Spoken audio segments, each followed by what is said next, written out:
Welcome to the after show.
What's up? Welcome back to Puck Nation Podcast, where three of my buddies, well, two of my buddies, we're three in all, but two of my buddies here, and we talk hockey, because we love hockey. Yes, Mike, we do. You're back. I am. Yanni, you're good. Everybody good? We're good. We're good.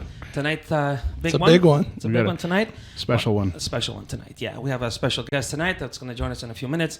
And first and foremost, I want to say thanks for everybody because they still continue to listen and all that, right? Yeah. Which is really, anyway, whatever. It's freaking me out, but whatever. And we're going to get straight to it right now. If we can please welcome. Bring in our special guest. Yeah, special guest, Mr. Chris Nilan. Hey, Chris. Chris, how are you? Gentlemen, what's going on? You're looking good. You're looking good, man. Oh, How's your health? You're looking good. Yeah, I'm You good? doing okay, hanging in there. Yeah? Yep. That's great. That's good to hear, man. That's good to hear. Yeah. All right, so look, I know we're new to this, and we're just a bunch of friends. I like to talk hockey. Everybody. You're new to this. Stop. You've been doing them all along, Christ. How many? Well, it's actually episode 30, it's right? 30. So, yeah, it's actually. How convenient. I'm 30. You're not so new. Come on. Yeah. I guess. Well, compared to everybody We're else. getting old. We're getting old. So we have a couple of questions I needed to know, like, for a long time, Chris, okay? I'm older than the guys, right? I'm 55. Mike is in his 40s, and Yanni's 40. He's a pup. He's a I'm a pup. pup. He's a pup. Anyway, I want to know something, Chris. How does a kid from Boston, from Massachusetts, right? How the hell you get drafted for the enemy? How does that work? How did that happen? You know, it's especially back in that era, right? There weren't a lot of Americans or a lot of college kids getting drafted. I happen to have played hockey for a guy growing up named Judge Paul King. He coached me in bantams and midgets. He was really a dear friend and a mentor in my life. Really helped me. I got in trouble as a kid with the law. I had some issues, and the judge took an interest in me, which I don't know. I found it a little strange. Like, why does this guy like me like he does? He just, he had a couple sons of his own. One was Down syndrome. Another one, John, great kid, and he had 4 daughters. And he worked on the busiest court in Boston, and he also had arthritis. He was hunched over, the judge. He had really bad arthritis in his back. Jeez. And he would sit in that bench all day in one of the busiest, most violent neighborhoods in Boston. And he'd sit in that court all day. And then afterwards, he would come down and instead of going right home after work, he'd come down and he'd coach us. We'd be out there in practice. He'd come out, hunched over on the ice. And then nights we played games, he was there on the bench, getting home at 9 o'clock, 10 o'clock at night, 11 o'clock, get up the next day, go into Boston to work again. And he loved the game of hockey. Well, the judge used to take me out sometimes for pizza after the game and have talks with me.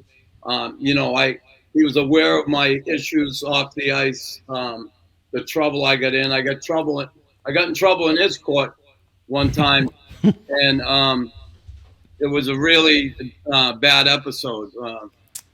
There was a fight with myself and two of my friends with 9 other kids, and Oh my God. there was some really severe injuries to the other kids Not Chris. Yeah, of Not course. Chris. Yeah. in the fight, and it was a really, it was a bad scene. It was a bad thing. I ended up in his court. Anyway, I remember him taking me out, and he said, "Hey, God, you got so much going for you. You're a bright kid. You're a good kid. You love hockey." He said, "You gotta stay out of trouble. You gotta stay out of all the nonsense." And I was in high school my senior year, and he helped me get into prep school. Got into prep school, and he promised. He said to me, "You can promise me you go up there, you stay out of trouble, do good in school. I'm not worried about the hockey, but stay out of trouble and do good in school." I went up there. I had a great year in school. I was the most improved student. I got in a little trouble, but not much.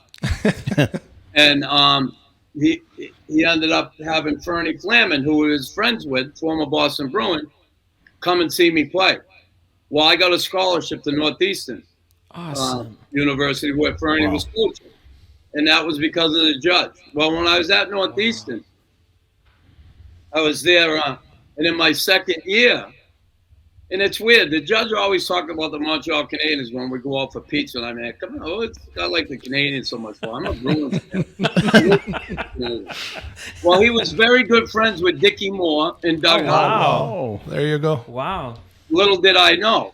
And I didn't find this out till later. Actually, the judge's funeral. Oh. And Dickie Moore was there. And we went out for lunch after the funeral. And we had talked, but I got drafted by the Montreal Canadiens in the 17th round, right at the end of the last round of the draft. Jeez. And no one, certainly, everybody made a joke about it, but I was just so happy I was drafted. Yeah. And what happened at the funeral, I went out with Dickie and we talked, and Dickie said to me, it was the judge who called me and Doug Harvey, and Doug was a scout at the time. Yeah. And he asked us if we do him a favor. And I said, "Oh yeah, what was the favor?" The favor was just get the Montreal Canadiens to draft Chris Nilan. Oh my wow. God. wow. Just please do me that favor, and at least let him go to training camp up there, and give him that opportunity. He said, "I guarantee if you draft him," he told this to Dickie Moore, "if you draft him, I guarantee you he'll do the rest." Oh my God. It's a first. Well, the only reason why I ever went to the NHL, I even had a chance, because of Judge King and Dickie Moore That's insane. and Doug Harvey. So Unbelievable. that's how I got drafted, and how I made it. Well, that's a whole different story. Yeah. How was it? How was the first time you got called? But before we get to Yeah, that, yeah, yeah. can we just, when you did get drafted, were you like at home? How did you find out that you No, were I drafted? was actually in a bar at Northeastern. I was in a college bar called the Cask and Flagon, and I was with a buddy of mine, Mike Sanford. His father Ed played for the Bruins for years. Okay. Yeah. And we were teammates at Northeastern, and we were drinking, and someone come running up to us, "Hey, congratulations, you got drafted." I said, "What?" It was just on the TV. And I'm there, "What?" It was on the sports. And I said, my "No God. way." So we ran into the back bar, and we asked the guy to put on a different channel. Yeah. And he put another channel on. The sports was just coming on. And sure enough, the headline, I don't know, I think it was the Red Sox they were talking about. And then they said, there were 6 local college kids that were drafted in the NHL from Boston University, Northeastern, BU.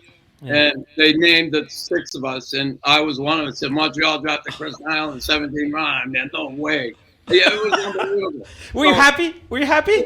Listen, here's the deal. I wasn't sitting at the draft with my parents waiting for my name to be called. I was in a bar room. in Boston. Oh my god! It's a little bit Were you different. happy? Were you happy that it was whatever it was? It was the Canadiens. Like Listen, the I was rivals just so happy to be drafted in the league. I was just so happy to be drafted because it's kind of like a feather in your cap, all the work you've done this sure. year Of course. at Northeastern, and I played at Northeastern with the majority of the guys on that team were college kids. Most of the very good American players went to BU or BC or Harvard, and Northeastern couldn't get them kids. A lot of those kids because the campus wasn't as good and the amenities were not as good as they were at them other schools. And so Fernie had to bring a lot of Canadian kids in. So, it was kind of neat because I'll be honest with you, back then it was like Canadian kids thought they fucking invented hockey and they're the best. And this and that. American kids suck. Well, fuck you. No shit. Yeah. So when I get drafted and I come to practice, and all these other Canadian kids who thought the only place I was going to end up was in jail. That's great. Now you're on the ice with them. Awesome. Yeah. So So you walk into the Forum and you get there for the first time, right? Yeah. And like you see, Lafleur and Schott, and they're all there, right? And if I'm not mistaken, Lemaire was coaching at the time. No. No. No. What am I saying? My first training camp, Bernie Jeffrey on. It was Bernie Jeffrey. That's right. Yeah. He didn't last too long. And I came to training camp. I was, first of all, I flew up here and I didn't know where Montreal. I hadn't been out of Boston for Christ's sake. No kidding. And it might as well have been in Vancouver, Montreal. I didn't know where I was. And I ended up getting off the plane and taking a cab. I remember to the Mail-Wall Lemoyne. It's crazy. I get drafted. I got a letter in the mail like 2 fucking weeks later saying, "Hey, you're invited to training camp." I'm like, "What?" And I What's that? I stayed in school one more year. Okay. My dad's wishes. He didn't want me to leave school to turn pro because chances are I wasn't going to make it. And I had a scholarship.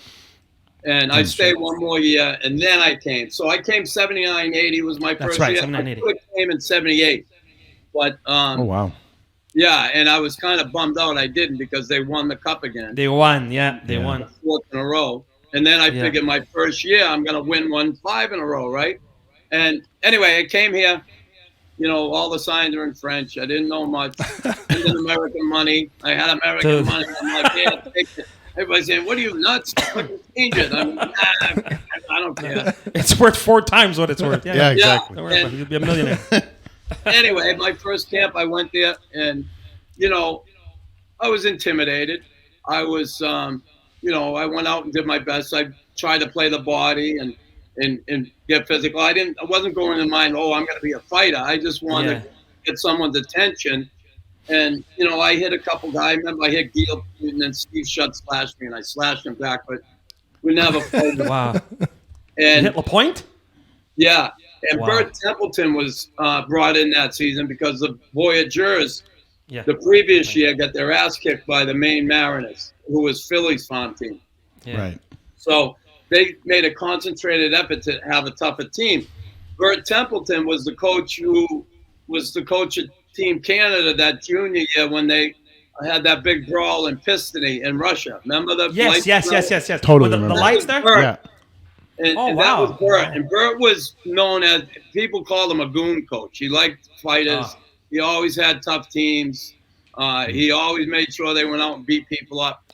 Anyway, I went to camp in Montreal. At the end of camp, they split us into groups. Practice the next day, there was a group, Montreal Canadiens, The team. and then another group that was going down to Halifax. And so they split us up, and that day, before they told us what time we were practicing the next day, they said, "Oh, you have to go in and get your picture taken." And I'm like, "What? I'm going to get my picture taken?" Why? My first picture, the one with the afro there, Yeah. if you look at it, I'm wearing number 12. Conway just Conway. retired, and they were Wow. using his jersey for everybody who was coming in and taking Oh, pictures. wow. It's not That's like crazy. today they got 1,000 jerseys. Yeah. So Anyway, I got my picture taken for the the guidebook they put out every year, and I was like, wow, man, I might have a chance here. What the hell? They're gonna take my picture?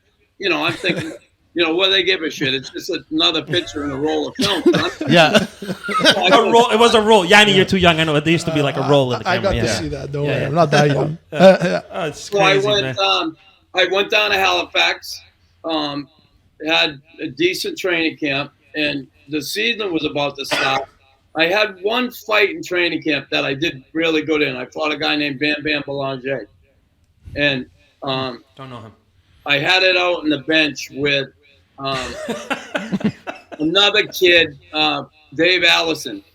Dave Allison played junior, a big tough defenseman, and we're playing this exhibition game, and there was a scrum after the whistle, and Belanger come in and push me, and I give him a shot in the chest, and we kind of, squared up, and the refs come in, linesmen, and we go back to the bench, and Dave Allison looks down the bench. He goes, "Hey, fucking college kid, what the fuck you doing? You ever been in a brawl before? You ever?" I said, "You don't know what a fucking brawl is. Fuck you." And we went back and forth. And Templeton's loving it, right? He's loving it. Of course, he loves this whole shit. Yeah. So I go out the next shift, and I fought Belanger, and I give it to him. And he'd been around for a while. Big kid. He played in the Quebec League. Bam Bam. And anyway, good fight. I come back to the bench now, and fucking, Allison's like looking at me like, wow, what? Fuck, he can fight, right? Yeah. Kept his mouth shut now, huh? Who's this I kid? totally fucking ignore him the rest of training camp. I don't say a word to him. I'm like, fuck you, get out of my face. Yeah. I wouldn't talk to him. And then the season starts. I don't have a contract. They signed me to a 5-game tryout for $200 a game. Wow, man. How times have changed. Times have changed, huh? Yep. So Shit. I get that 5-game contract, and I miss the first 3 games at home. They don't play me. The first game I play is in Maine. Against the Flyers, guys. Oh, shit. So Yeah. I'm just happy. I'm getting paid to play hockey. I was always paying to play. Now I'm getting paid. Yeah, It's no awesome. kidding. And probably my second shift of the game, I hit Glenn Cochran, big tough defenseman. He just passed away a month ago. Oh, Glenn. shit. I didn't know that. Tough defenseman, fighter. Well, I hit him, and he slashed me. I slashed him back. We dropped the gloves, and I just fucking started throwing. I cut him open really bad. We got kicked out of the game. So I went, I went back to the hotel that night, and I'm like, we got kicked out. I'm like, shit, I'm in trouble or whatever. Anyway, the next morning, I get a call from the coach. Bert, he says, Chris, he called me Beaner. Hey, Beaner. Because I'm from Boston. Yeah. Boston. Yeah. Beater. Fucking Yeah. really That's crazy. Took him a creative. while. Yeah. Real Yeah. creative fucking nickname. So I said, I'll be right down the room. He gave me his room number. I come walking down. I thought I'm getting fucking sent down You got to called up. the International League, to Flint, Yeah. further down the food chain. And I get in the room, and he said, do you have an agent? And I said, no, I don't have an agent. Why would I? He said, well, you better get one. He said, because the Canadiens just called me. They want to Oh, sign my one. God. One fight And that was against it. Glenn Cochran. I signed a contract a couple weeks later. The Canadiens signed me to a 3-year contract. Unbelievable. What a So there story. you go. What a story. That's awesome, man. That Coming oh. from a college kid to Yeah, signing that. your contract because of a fight. Unreal. That's crazy. When you got in that room, Chris, you're a kid, right? You've heard of the Canadiens, obviously. They're the Bruins' biggest rivalry at the time, right? And you see all these guys that you've seen like TV, now you're sitting next to them. What's that feeling like? Yeah. That must be amazing. I guess, I was intimidated a bit, but, my first year, like I said, I was in Nova Scotia.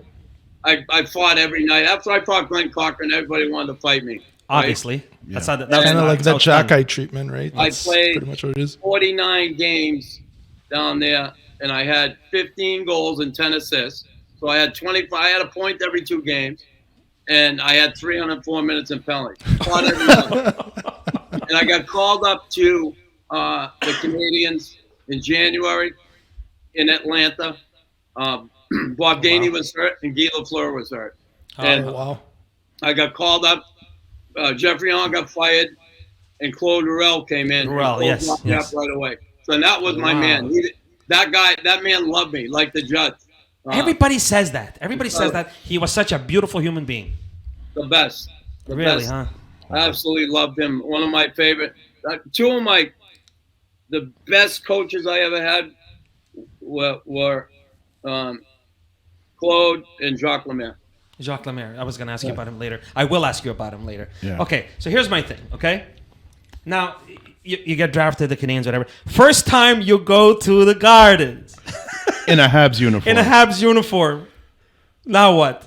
It wasn't... I played there in college. We played the Beanpot. No one really knew me. Really? Didn't know you like as a Boston kid and made it. I saw some of them, but they didn't know me and what I was going to do. And I see. Okay. Playing in the NHL, really, and so it didn't take them long to really dislike me, which is fine with me. My hometown crowd, but I think my first time against the Bruins was in Montreal, and I fought Stan Jonathan, and then I fought O'Reilly. God. Afterwards. Jonathan and O'Reilly in the same night? Yeah. And O'Reilly. Oh, is that all? You know how to pick them, man. I did Jonathan first, and then O'Reilly ended up fighting second. O'Reilly hit me with two lefts, and he got me right in the nose, and I couldn't see. I was bleeding like a pig, and I'm so happy it happened that night. Certainly my ego and my pride were hurting, along with my nose. But I made a vow to myself that night in the penalty box, as I was blowing blood out of my nose on the floor the whole time I was in there. And I said, if I'm going to last in this league, I have to be a smarter fighter. I'm going to be fighting guys a lot bigger than me, more seasoned than me. I got to use my head and be better technically. And I did from that point on, and I changed my style. I had a very similar style, Stan Jonathan. Actually had him on my podcast yesterday, Stan. Really? Nice. Wow. Should be a good one. Nice. So from that point on, I changed my style, became a better technical fighter. I look at all the fights I had. I mean, I won quite a few. I didn't lose a lot. At least the ones I did. Even the ones I did, I didn't look like I lost that bad. Yeah. So that's great, man. That's the whole awesome. thing is showing up and suiting up every night and being there to help your teammates and protect them. That's awesome, man. Right. What a story. Go ahead. Yeah. So was there ever whenever you start your first season with the Habs and moving forward, did you ever get to a certain team or encounter a certain guy, player, or team where you're just like, not these guys? Something the toughest guys you had to fight, or not just fight, just play against, as overall play against. Not really. Listen, back then, like Boston, notorious, the big bad Bruins, and then, the Broad Street Bullies, the Flyers. Oh shit. They had a lot of guys that could fight, and they stuck together as a team. And I go into Boston, they had, when I started with Jonathan, Wensink, O'Reilly, Secord, Cashman. That's six guys right there that fighted. Same in Philly. They had, the Kellys. Everybody. Bob Daly, Ben Wilson. Dupont, Moose. It went from there to Berube to Dave Brown, Don Knockbauer, Chikrin, Cochran. They always all those teams had like 5-6 guys that could play and fight. Maybe one or two couldn't play as good, but they had at least 6 fighters. And when I came in with Montreal at the time, I mean, Larry could handle himself, but when I got in there, he was a little, not old, he was 28, but he shouldn't have to fight as much anymore, but he would if he had to. And I was really the only guy, and I'm not saying like, I was, but until John came along, John Cordick. Cordick, yeah. I was kind of the only designated fighter. Yeah, you were. So no matter where I went, especially Philly and In Boston. in Boston, I knew the teammates that would be there for me, and they stuck in. Ryan Walter, Mike McPhee, See? Chris Chelios. Heart, Chelly. Yeah, Heart guys, man. I never felt like I was alone. Put it that Yeah. way. That's So- fantastic. That's cool to hear. You know, That's awesome, man. Incredible. I love to hear these stories. I love it. Yeah. I have a question for you, okay? You scored. that's what we're fucking here for. Huh? Yeah, exactly. God, we're not. Exactly. Yeah, we're Fire not as a away. team. Let's It's go. because- Fire it's because- away. No. Yeah. Let's do it. Let's do it. Fucking You scored. Lee you I dirty know. bastard. Mimmo, I played soccer my whole life, Chris. I fucking took Lee, soccer I balls see to the Lee head. sit behind you. Yeah, I know, man. Ever since I was a kid, which is really weird. man. Which is really weird Yanni's because the only Habs fan here. I know Yanni, that. I'm an Oilers guy. At least my I team know. wins. I know. I didn't fall. Yanni, you're a rat. I'm You know not what's a really rat, weird, man. Chris? You know what's really weird? I don't, like on my previous podcast, I've always said, and I wish my old man was here. He passed away 5 years ago. He absolutely loved the Canadiens. He loved Ken Dryden, as you can tell behind the Yianni, because this is my office here. And I'm not saying this because I want to kiss your ass. He adored you. He loved you. And I remember him saying, and he called you a kid, and he's seen them all, my father. He had seen everybody. He said, if all these guys on this team could play like this kid, have heart like this kid, he goes, they wouldn't win 5 in a row. He goes, they'd win 10. That's my father. God rest his soul. That's what he said about you. That's what he said That's about awesome. I'm glad he was a fan. That's He cool. was a big fan. Here's my question. A couple of years, you scored 19, 21, whatever. You started scoring goals, man. You started scoring Yeah. goals. Did it ever cross your mind and say, you know what? Enough of this fighting. I don't want to do this anymore. I can play hockey. No? No, straight up. Really? Not once. Wow. Um, Wow. You knew what you were and you knew what you were going to do. I knew I could play if given the opportunity. I had help to improve with great coaching. I had one coach who came to me once and said I fought too much, to slow down. I think I know what that is. I won't say his name. You get a lot of room, use the room, play hockey. You don't have to fight as much as you do. And it was Jacques Lemaire. And Oh, okay. Wrong to one. me, that was the ultimate sign of respect. Like he respected me. He liked me as a person. He respected me as a person. He didn't use me as a fighter. Some coaches will take a guy like me and fucking exploit it. Yeah, no kidding. Jacques was never that way, and I absolutely loved that. He knew I knew when to do it and how to do it, and he left it up to me. But he also did say, like I said, you fight too much. Use the room, score goals. You can play the game. Don't forget where you came from. Man, But- 21 goals. I mean, that's big, man. That's actually something. And you know, listen, I play with Cabo and Gainey. I play with 2 Hall of Fame players that certainly helped me get my legs under me in the NHL. First, Doug Jarvis and Bob Gainey, and then Cabo came. And I had great line mates who have a big part in my progression as a player also. They were just incredible. Incredible, man. Yeah, I had a lot of help. That's amazing. No, for sure. That's amazing. Yeah. But that's actually part of the thing I was telling the guys, because obviously I'm the pup here, right? So I'm born in '92, and I didn't really get to watch you play. But watching a lot of highlights, I was telling them that he could definitely drop the gloves, but I was surprised at your hands. You had good hands. You can play, man. You can play. Hey, listen, penalty shot, Montreal Forum, Yeah. and peanut butter, baby. See you later. But, it's impressive because a lot of these guys that are fighting nowadays, they can't play the game. I mean, I could shoot flowers at the Leafs with Reeves. Don't Yeah, fucking let him go listen, I don't knock none of them guys. I get it. Even the guys back in my era who weren't the best players, that weren't the best skaters, but they got to the National Hockey League because they could fight. Yeah. God bless them. They got where they wanted to go. For That's sure. right. They're there. Absolutely. They're That there. era is certainly over. Yeah, that next era after the 80s, I mean, they had a lot of guys that were all juiced up, fighting each other. I don't know. I mean, I look at it back in the day, it was the guys were more natural as far as their size. Let's go out and fight. Chris, You when do know- you think it changed? When do you think it changed? Was it the instigator penalty? I keep blaming the instigator penalty. Was it that? No, I think it changed when Bettman came in, There it is. And there it is. No, And that's- listen, his goal was to get this game on national TV in the United States. Well, he did it. Yeah. Yeah, and he did it. And did it. honestly, you can, I don't care for some of the stuff he does and the way he is, but for the owners who he's working for, and look at the players, their salaries today. Yeah. He's gotten that game more visible in the U.S. than I think anybody ever could have. Than ever. So the owners, why is he around so long? Because the owners love him. Because it works, exactly. Because you make the money. He's made it happen. He brought the money in, and you look at the price tag for a franchise now through the roof. So he's done a lot of good things financially for the game, and I think one of the things that he wanted to get away from to attract new fans was the fighting.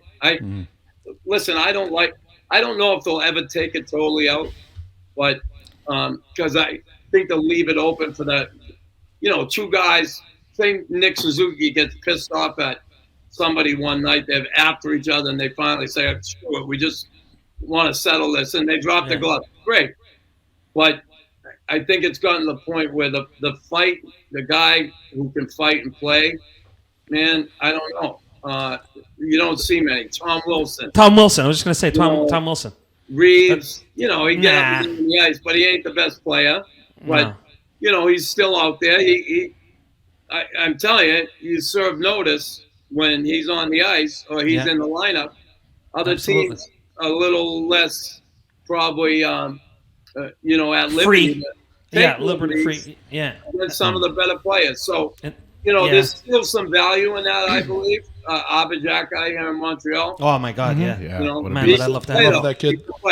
Yeah, no kidding. Chris, if you were right now, tomorrow somebody says, Chris Nilan, you are now the commissioner of the National Hockey League. Gary Bettman is out, whatever. What's the first thing Chris Nilan does for the National Hockey League? Ooh.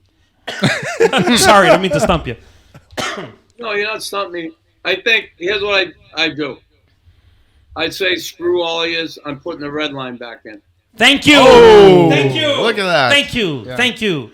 Thank you. Yeah. How long have I been saying that? Yeah, these stretch passes, all that stretch passes. my Yeah, God. yeah. And honestly, I think that these kids are so good today, passing the puck in tight areas. Like when we played, you could never pass the puck in the middle of the ice in your own end. Now you see guys making passes from below the goal line to their defensive partner in front of the net to get out of the zone. Great. If you're that fucking good, and they're worried about the trap and neutral zone getting clogged up and slowing the game up. But really, if they're worried about the health of the players, concussion, most concussions don't come from fights. They come from that, the hits. Exactly. Yeah. And I really think you could see these guys, want to see them come up the ice together with the puck and pass their way through that and get into the offensive zone in a fashion where they could get a forecheck going and maybe sustain a forecheck. Now, honestly, a lot of times you see that long stretch pass, the guy tips it in, the other D-man cheats off, he gets back, there's no forecheck. And it goes the other way, here we go, boom, and then... That's right. So, you can't catch up. You're never as fast as the puck. Yeah. So that's why. That's probably one of the things I do, but I probably get a lot of opposition to it because all they want is speed. That's where it's going. What bugs me too is that goalie stuff. Remember we talked about it with I think it was with Bobby. Was it with Bobby? Might have been Bobby Ryan. Yeah. Bobby Ryan. And like you took away. Remember when they put that stupid trapezoid behind the net? Yeah. I mean, you take away a skill. You know what I mean? Guys like Marty Brodeur and I don't know, Hextall, whatever. Marty Turco. Yeah, these guys were amazing with the puck. Yeah. They've been doing that since they're children. Like that's something we would teach, Mike, when I was a kid. Yeah. I was being coached, okay? And then you take away a skill. Why would you do that? Why would you do that? So that you can have more scoring? Yeah. That's just dumb. Yeah, listen, I think they overprotect goalies now. Like quarterbacks. Guys can't go the net as hard, and they do. You make any contact, you're in trouble. And I think, again, that has a lot to do with no red line, right? Yeah, of course. 100%. Red line back in. Of course. You're not gonna see as much. Well, yeah. Contact like that. You can still have guys drive the net and of course go the net with the puck, and if you end up pumping into the goalie, well, you do. Well, I think they're overprotected. Personally, I think they're overprotected. They definitely becoming enough. It's like being a quarterback, like a fucking Mahomes idiot. Yeah. You know, like roughing the passer, dude. I'm supposed to crack your head. Yeah. I'm supposed to crack you. But it I'm not would supposed to make you definitely- have a. It would definitely whatever, lead to don't a even lot get me less goalie injuries skating into goalies at top speeds. Well, example, yeah. Carey Well, there was Price. coaches like Lemaire that used that red line as another defenseman, Yanni. Yeah. Exactly. You never seen the game The with the red 1-3-1. line. No, I never get to watch it like that. Like everybody would None of use that these red line. guys- None of these guys playing today have ever played with a red line. They do not know what a two-line. They don't pass even know what it is. Exactly. Yeah. is. That's Funny. sad, man. Actually, I want talking about all that, Chris, and with the stretch passes and the injuries being caused and everything, and even the fighting aspect. This is something that like we talk about off air many times when we're watching a game or whatever. It seems now with the new kids, when the fights do happen, Yep. oftentimes they're happening as a result of a clean fucking hit. Yeah. Like it's like what would have been a good old hockey hit in the day. Now that happens, and they're so not used to it through the junior programs that are coming up, where it's becoming like no hitting, that now they see a clean hit, they freak out, have a tantrum, and have a fight, and it's like that almost is going to lead to the elimination of hitting, let alone fighting, because it's like they don't understand what a good hit is anymore. Yeah. Well, there's a couple things there. They've taken the stick work away, Yeah. right? You can't get your stick in there anymore and hook guys and slash them and get away with it. The referees are tightened up. You can't throw a good elbow anymore and get away with it. You're in trouble. A good one. A good one. So when none of that happens, all those things that used to happen in our game that are not in the game anymore. So now what's left? Someone gets hit, we go after them. You know, It's just weird. Like, it's sad sad. because I get it, but you know, then there's a lot of times guys get hit from behind and nothing happens. That's what bothers me. The cleanup, that's what I don't like. someone jumps to their defense, and then someone gets run from behind and no one does nothing. That sucks. A little confusing. Yeah, that's a little strange. Well, I mean, we had incidents of that last year, I think, with the Montreal Canadiens. So many of them. Didn't somebody take out Montembeau at some point? There's so many of them. Are There you was kidding me? nothing going on. I think There's so many Petrie of was there and was just like, There's so many of them. That's so Yeah. many. Anyway, I'm gonna move on a little bit from all this. Okay, I'm gonna ask him a question. Last week? Yeah, last week or 2 weeks ago. Your old buddy Patrick is back in the league. You think that's a good thing? I think it's a great thing. I think we need more characters like Patrick in the league, especially here in the East. You know, what do you think of that? Yeah, I'm happy for him. Yeah, He did well in Colorado the short time he was there. yeah. He went back to junior and won and proved himself there again. I think certainly his first go around, he wanted to do more than just coach. He wanted to have a bigger say, which I think hurt him. Yeah. And, emotional guy. He wears his heart in his sleeve, and that's great. But sometimes, like with me, when you wear your heart in your sleeve, it's going to get you in trouble sometimes, and you got to be able to accept those consequences. And I think Patrick, that happened to him, but, he was in a position where, well, I own a hockey team. I'll just go back and coach my own team and run the show. No And kidding. he did, and he stayed with it. And, And Luke came calling. he got an opportunity. Well, I'm not surprised Luke came calling because Jacques Lemaire has always been a consultant of his since he left New Jersey. Even while they left New Jersey. Oh, he was a consultant with him when he was with the Leafs. And With the Leafs, yeah. I And heard he's that. with him now. Lou is extremely loyal to Jacques Lemaire because when Jacques came to New Jersey, you remember years ago, Wayne Gretzky called New Jersey a Mickey Mouse organization. Mickey Mouse, yeah. And, that's crazy. Lou took that to heart, which I don't blame him. Of course. And then when he got Jacques Lemaire, and Lemaire came there and he turned that thing around and gave that organization credibility, along with Lou and his staff and everybody, he never forgot it. Wow. So That's incredible. So Lemaire, I'm sure, had a lot to say in it. And they said, listen, Patrick, you're going to come here and coach. That's it. We make the player decisions, the personnel decisions. There'll be times we'll talk to you about it, see what you think. But Yeah. For now, you're the coach. Lou and company and Lou's kid, and you just coach the hockey team. So Yeah. I'm sure Did you ever want to stick around the coaching thing, Chris? Did you ever want to? I coached for 1 year as an assistant in Jersey with Jersey. Lemaire. Yeah. But things didn't work out. Not for you? I wasn't an assistant coach. The players thought they had 2 head coaches. I'm not a fucking fanny pad. Yeah. You know, let me change your fucking diaper for you. Yeah. Exactly. It's not like that anymore, man. So I went. The next year, I went to the East Coast Hockey League, and I coached for 2 years there. I got coach of the year my first year. Did really well. Had an expansion team. Then I had a shot at the job in Providence. My 3rd year, Pat Burns wanted me to go to Providence when he was in Boston. Yeah. He called me the night before. Mike O'Connell said I had the job. Well, we're going to announce it tomorrow. They called me the next day and said, sorry, we went in another direction. We hired in Providence Peter Laviolette. Oh, wow. And it turned out I had someone pulling for me, Pat Burns, and Peter had someone pulling for him. The guy that was pulling for Peter was the owner of the Providence Bruins. Well, They're now winning that one. Peter played there for 4 years and became very tight with the owner, and the owner was really insistent on having Peter. And he got the job over me, and then my franchise moved from Washington down to Jackson, Mississippi, and I didn't go. No. And I stepped away from coaching. Really? Yeah. I think you coached one of my buddies, Razzie. I keep hearing you say those stories. Yeah. Saltarelli, yeah. Great guy. I love Erasmo. Yeah. A little goalie kid, yeah. Yeah, it's a great. All right, I'm going to play a little word association with you, okay? I'm going to name you some names, and just tell me what you think off the top of your head, okay? The first one was Lemaire, so you said Lemaire. Best coach ever. Yeah. Serge Savard. Very good friend and teammate.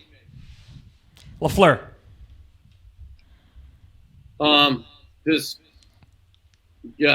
Awesome teammate and a good friend. I loved him. See what's in common here? See how he says friend. That's why they were winning. You don't have that today. Mr. Bobby Orr. What does he mean to you? One of my heroes growing up. I had 2 heroes in life growing up. My dad and Bobby Orr. Wow. God bless. Here's one that I'm going to throw at you, okay? And tell me if you want me to leave the room. Jean Perron. Should I leave now or you want my address? He was my coach when we won the Stanley Cup. I know. That's why I'm asking. Puddinghead. That's was his nickname. Listen, I put that off the rest with John. It's okay. I heard about that. Yeah, I'm fine. I talked with John after and everything. I was, listen, when it really comes down to it, I'm the one who put Serge in a bad situation. Yeah. I put Serge in a situation where he either had to fire the coach or keep me, or trade me and keep the coach. And he made a mistake. That's awesome. Yeah, no shit. I'm sure Serge would have loved to have me in 1989 when they lost to Calgary. I'm sure they would have. Chris, didn't you retire the year before they won the 93? Yep. Oh, man. So he came in the league after they won? I say that. If I left school early, I would have been there for the first cup, the 4th in a row. Exactly. Right? Mm-hmm. And then the year I retired, they win the 93. They won the next year. Can you imagine if I never won one? How I would have fucking been ripping the hair out of my head? Insane. Oh, my God. That's unbelievable. That's fucked up. So I got another question. Yeah. Yeah. The Good Friday against the Nordiques, because I want to get to the Nordiques soon. The Good Friday thing, that night at the Good Friday. It's Montreal folklore. I mean, it's a staple. We talk hockey, Montreal. That's the first thing everybody comes up. The Quebec Nordiques, should they come back? Whatever, blah blah blah. Was it a good rivalry? 2, what the hell happened that night on the ice with Slager, cheap shot artist? Why would he do that? That's what happens when shit like that happens. It started with Dale Hunter, punching Cabo in the head when he was down the ice. And I went to jump in, and guys were grabbing at me. Randy Mola. Oh, he paid the price for that. I remember that. And I cracked him. And then He did. Cut him all over the certainly, eye. the thing that happened with John Amell was terrible. John was looking the other way. Louis Schlager was his roommate. Yeah. He was his teammate and roommate when they were in Quebec together. Quebec. Yeah. I didn't know that. Yeah. Oh my God, I didn't know that. Wow. He never played again, did he? No, I don't believe so. I think that's he terrible. coached a little bit, and I never see Jean around. As far as alumni, he's a Quebec kid, and I've never seen him since that night. Oh my That's goodness. crazy. Unbelievable. And I love Jean Amell. He was a really good guy. Nice guy, great teammate. Really That's terrible. humble. He was a humble man and a good man. What a horrible way to go out. Horrible way to go out. Mike, you said? Yeah, no, I was just going to comment too. So now what's happening, I believe they're going to have the LA Kings coming out for a couple of exhibition games in Quebec City, and they're paying them all kinds of money, even though the Habs agreed to do it for free. So I don't know if this is some kind of maneuver to try to spur a franchise, or if it's just the Quebec government doing a money grab, or I don't know what's going on here. Maybe they'll play at the Big O with the new roof. Yeah. Fucking bunch of dummies. I don't know what they're doing there either, the league, and Arizona playing in a kiddie barn. I mean, come on. Yeah, I don't know why they wouldn't have the Habs there, but that's okay. I mean, it's a one-team province now, and exactly. in that way, since the Nordiques couldn't keep a team in the league, and it's a shame. I feel bad for the Quebec fans because that team For left sure. to win the cup the next year. It's terrible for them. Absolutely. Terrible. What happened But- there. Yeah. I'd like to circle back on something you said earlier, Chris. You were talking about how, the Canadian kids, when they were younger, thought they owned the sport. It was hard for an American kid, so on and so forth. What you're seeing now, and we've talked about this on other episodes of the show. We even discussed it with Bobby, I believe. Nowadays, like, you're seeing all the young superstars. I mean, obviously the Connor Bedards aside and such, the McDavids, a lot of them are American now. And you're seeing a lot more American players, a lot more of a high-end development program in the U.S., to the point where the U.S. national teams and the junior teams are kind of outclassing the Canadian teams in a lot of ways. So do you attribute that to Bettman's growth of the sport? For sure. I mean, Yeah, in the US? It all started with Gretzky going to L.A. LA. and then Right. the NHL with their grassroots programs, Yeah. getting the game on TV in the U.S., right? Like Yeah. it is. And, Yeah. you got so many kids involved. And college hockey is a big thing in the States. More, again, it's, the Northeast and the Midwest. It's more geographical.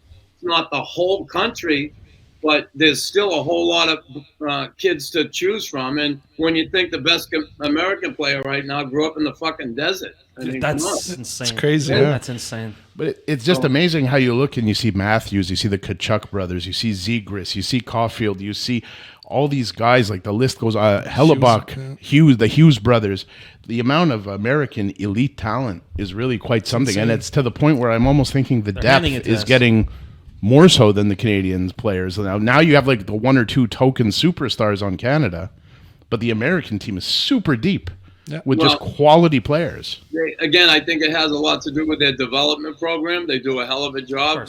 They spend the money in the right areas. That development team is unbelievable. Under whatever it is, under 17, then they got the under 19, junior, whatever. Yeah.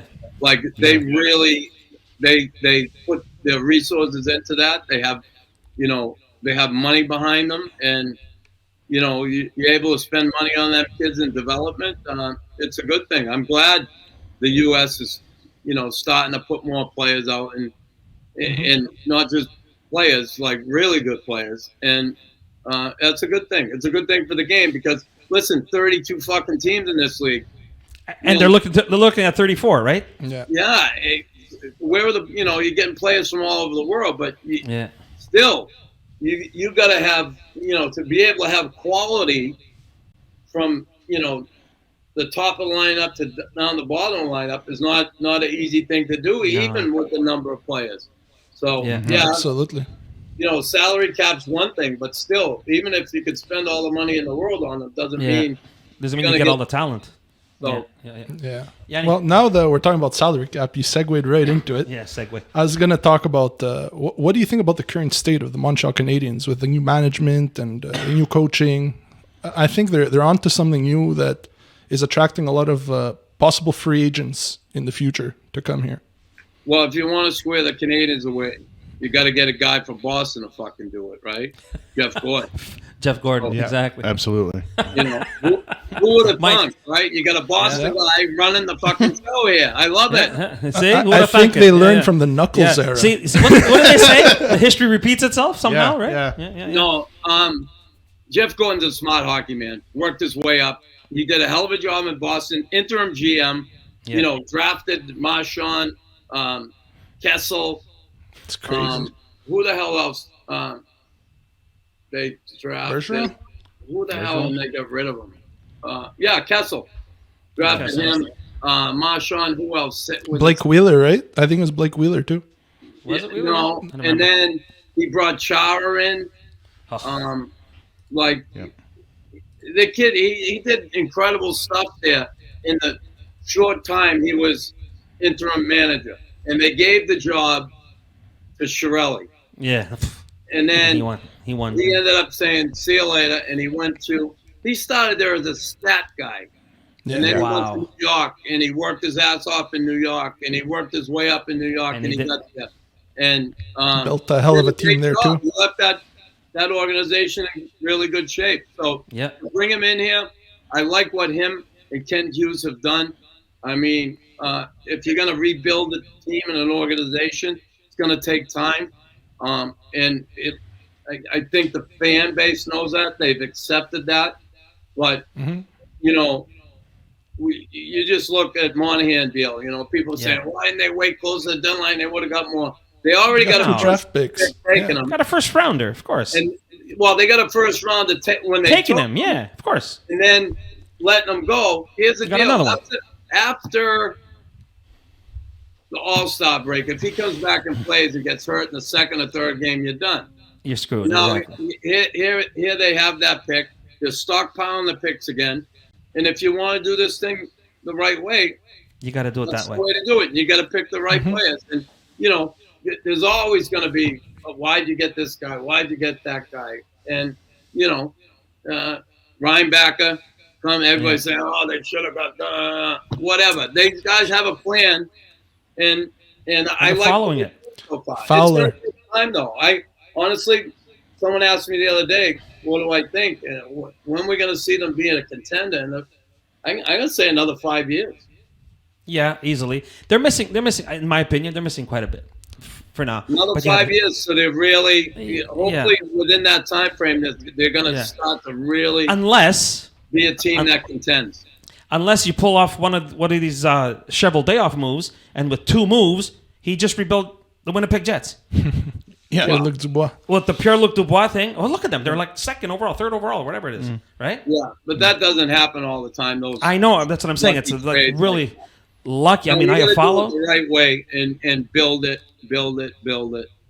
and hopefully it pays off. Yeah, I think there's the new trend is going to head towards more like the Kent Hughes type general managers, the agents. It seems like they kind of have a different type of insight, and I think he's one of the first actual ex-player agents to be a GM full-time like this. Yeah. And you're just seeing a different approach and a whole different strategy. And this is the first time, like, you know, I may be an Oilers fan, Chris, but I do also. You love the I love the Habs, Habs Mike. too. It And I doesn't can tell. bother me. Listen, Yeah. that's what it's all about. I'm only joking Yeah. around when I say Yeah, of course. no, I know. Everybody- But we did have the 2 best players of all time. You Sorry? like who you like. That's what the game's about. The fans, Exactly. and you like who you like. It's not a big That's deal. it. I never hold that against no one. Yeah. And I will like say this is the first time that I can remember this is an actual true rebuild of the team. Not a we're retooling and then the press pressures us so we try to win a cup by Playing with getting a vocabulary. bunch Not of a guys. Putin rebuild, Yeah, exactly. a Bergie Putin rebuild. Oh my God. That's a new one. Well, Putin. you know, if that's any indication, I guess the Pierre-Luc Dubois move is looking real good right now, isn't it, Bergie? Sometimes the best move you make is the one you don't make, right? Yeah. Yeah, That's what they say. I hope the kid could turn it around, man. that's a good one. Listen. Yeah, it's tough. You know, the kid has a lot of tools, a lot of talent, but Yeah. always a problem. Temperamental. There's all the signs were there. You want it out of Columbus. You know, See? John Tortorella was Out of still on. Winnipeg. See? Hey, we See? saw it with Jonathan Drouin. All the signs were there in Tampa. You know, he didn't want to do this. He didn't want to do that. And then he went down and issues. There were always issues. So, you know, there's always general managers out there think they can take a guy and fucking polish him up and get him to be the guy they want him to be. And See? there's We talked always about be this. someone out there to do it. We talked about this last time. You always think that you're going to be the guy that's going to change this guy. Or, oh, I'm going to go to Toronto. Miguel Signac, right? Yeah. Oh, yeah. Yeah. So much talent. How many cracks that, you know, Pittsburgh got him, Phoenix got him. Everybody. Ottawa got him. Everybody. Hello. Toronto got him. Yeah. And then the Colorado Police Department got him. Yeah. That's No, he got them. oh, man. That was Well, fucking you know what? terrible. You mentioned Drouin. So What a sick prick he was that night. Yeah. Yeah. Asshole. Oh, my God. That was terrible. Unbelievable. That was just terrible. So you mentioned Drouin, and Mimmo had made a bet with me saying that Drouin will not hit 30 points this season playing with McKinnon. Do you think he's going to hit 30 points? He's at 28 already, Yianni. Yeah. If Do he falls you think he's asleep gonna on the do ice, it? he'll make 30. Well, do you Oh, think? if he gets Because 28, unless he gets hurt, he should. I mean, come on. that's what Mimmo said. You see? I told Because you. he bet he's going to eat a hat. On the show. It's going to be an interesting You know episode. what? You know what? It's sad because he's a French-Canadian kid, and again, they think he's going to come here. And I told you how I feel about this, Mike. I told you Yeah. guys off the air, and Yeah, I'm going to tell you yeah. on the air, too. They only got him because of his name, and I don't care what anybody fucking tells me. I don't care what anybody tells me. They Well, he got him was because of his name. talented too. Yes, but... He had when- the talent, raw But talent. Chris, but it's like you said, okay? The writing was on the wall. When, Yeah, the when, other stuff. Yeah, when Yzerman said, listen, you got to go down and fix your game a little. No. Or he bitched. Remember he bitched? He didn't want to go down, whatever. Yeah. Yeah. Dude, you can't do that. You can't do You're that. in the NHL, man. You can't do that. It's the Yeah, it's NHL. different today, right? It's different Yes, today. I know, Back but- in my day, they fucking just send you. See you fucking later. Shut up. Get lost. Exactly. Shut your mouth. Exactly. I don't know. In my opinion, and I said this on other shows, Chris, I don't believe you can't win with guys like that. You don't. You don't win with guys like that. You can't fill up your team with guys that, I don't know. No, I don't want to do that. No, I don't. Listen, there's a reason why you're the player and I'm the coach, right? Or I'm the GM or whatever. You do what I say. You know what I mean? Like he said, when you get drafted, you're so happy you get drafted. Boston kid, he gets drafted from the Canadiens, and he's happy about it. Okay. Nowadays, look at that kid with Philly. Yeah. What's his name? Gauthier. Gauthier. No, I don't feel like playing. What? What do you mean you don't feel like playing? What do you mean you don't feel like playing? Yeah. Why? And I'm sure he's got his fucking reasons, whatever. But dude, you're insulting your parents who got up every morning to bring you to a rink every morning, right? Your mother, your father, your grandparents, whatever it is. All your coaches who made you what you are. You finally get there. You get to the dance. You get selected. You know how many guys don't get selected? You get selected. You get there. And you tell them, by the way, from what Danny Briere says, you tell them, I was born to be a Flyer, whatever. 3 months later, I don't want to play here. What happened? Somebody fucking shit in your cereal. What? What happened? What happened? Who knows? We'll never know. Who knows? We'll never know. Whatever. Lindros Each his didn't own. want to go to Quebec, right? And Yeah, well, he was right all along, wasn't he? well, there was only that doesn't make him right? If you No. talk about Gauthier, you got to talk about Lindros. You're right. Yeah. You're right. But I'm saying You know, they knew what was going on with Filion, whatever. And that's a whole nother page, whatever. Yeah.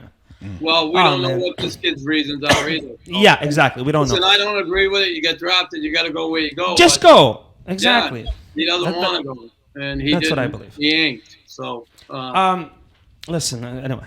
Chris, before we let you go, I want to ask your opinion on this whole thing that's going on with the 2018 World Juniors, because it's in. I mean, I'd be an idiot not to ask you because it's all over. It's everywhere. It's on every sports channel. It's on every news channel. It's on every paper, every podcast. It's everywhere.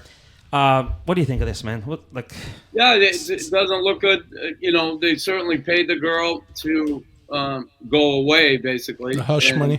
Now all of a sudden she's back, and the charges are pressed. I mean, there's a statute of limitations for a reason, and that has not gone by, and now charges are being brought. And all I can say is, until all the facts are out, these kids are innocent until they're proven guilty. Absolutely. And listen, there's been a lot of situations where people have lied about things and done different things. If they have the evidence, it's going to prove one way or the other that these kids are either guilty or they're innocent. It depends what the evidence shows, and it's a terrible place to be. But guys make decisions sometimes that are going to cost you. You don't think so at the time, but they could cost you in a big way. And right now they're finding that out, you know. And maybe when it's all said and done, they get to play hockey again, and maybe not. Sad situation. Sad So situation. before we let you go, And you think of the victim too. You just don't Obviously. know. And it's odd because, believe me, I always want to side with the woman in cases like that. Any woman who's taken advantage of. I'm not big for on sure. men doing that, taking advantage of women, but there have been women out there too who have exploited situations like that Absolutely. for Absolutely. money, and so we just don't know the facts. And when they all Absolutely. come out in court, we'll eventually hear that story, and it's gonna go one way or the other. But until then, those guys are presumed innocent. Absolutely. Absolutely. You're saying anything? so before we let you go, there's one last thing. We just want to find out what is Chris Nilan up to nowadays. I know you have the podcast, Both of the them. Knuckles Nilan podcast. And then you got actually it's a Raw Knuckles podcast. It's a Raw right? Knuckles, yeah. Then you have the Tough as They Come. Tough as they come. Stuff as They Come. Yeah. Yeah, we've kind of put that on ice for a little bit, just until we're rearranging a couple things with the Raw Knuckles pod, Okay. and putting out a new logo and That's nice. new intro and doing some different things. I'm an ambassador with the Habs now. I'm doing some stuff for them, which has been an honor for me to even be named, which is incredible. And I'm just keeping busy, walking my St. Bernard every day at Dell, and just trying to stay healthy and keep away from my body hurting too much. The pain. Well, you look great, man. You look great. You look healthy. Yeah. You look good. I wish I felt better Yeah. physically, because I have my me both. days, you know, Yeah. different I understand. injuries over the course of my career, but you know, I get through it, and life's good, to be honest with you. Awesome. awesome to hear. Listen, man, thank you so much for doing this. I know we're nobodies. We're a bunch of nobodies, and No, for you you're to accept to do this. somebody. We're all somebodies. I never Yeah. look at anybody as a nobody. That's amazing, man. There Thank you you go. so much. I know you made Appreciate- somebody smile up there today. I know. I appreciate you guys having me. I want to wish you all the luck in the world with the podcast. Have fun. Thank you with so it. much. Really And appreciate the it. same to you. Hope you guys have a good future in the podcast world. Thank you. Like I said, we're just a bunch easy. of friends. We're just a bunch of not friends that easy. love to It's talk not hockey. easy, and everybody thinks it is, huh, Chris? Yeah. You would know. You're in it too. Thank you so much, man. Thank you so much. We greatly appreciate it. We'll do it again. Thank you so much. Right, Have a good great stuff, night. guys. Have a good Anytime. one. Thank you. Thank you, Chris. All All right. the Have a good night, best. guys. All the best.